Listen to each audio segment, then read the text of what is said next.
For today's video, kasabay natin si Pastora. Meron po siyang sasabihin sa inyo, isang sikreto para maging healthy ang iyong physical body. Pastora.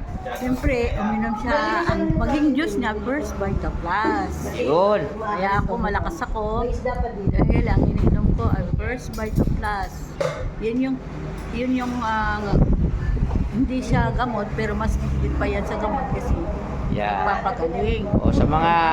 Ang ano dyan, ang maganda dyan kasi yung unang-unang napaloob namin sa mga gulay, moringa o kaya malunggay.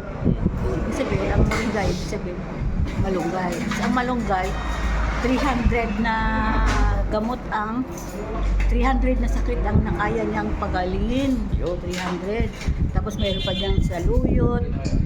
Sa saluyot naman, siyempre pag constipated ka, pwede kang uminom yan o pwedeng kumain yan. Tapos mayroon pa dyan spinach o kaya yung sinasabi nilang sili. Yung sili, parang pampalakas din ng katawan yan. Maliban pa doon, mayroon tayong dahon ng kamote. Yung kamote, yung talbos na kamote, yun yung nagpapaano, yung kung may sakit ka sa goiter, ayun din yan. Papalakas din yan.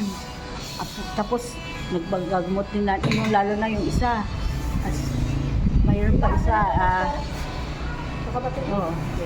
So yun, basta sa lahat ng maraming vitamina yung Vita Plus. Marami. Kung gusto niyo po maging healthy body, Uminom kayo araw-araw uminom kayo ng Vita Plus. First Vita Plus. First Vita Plus. Yan. Yun lang po. Bye-bye.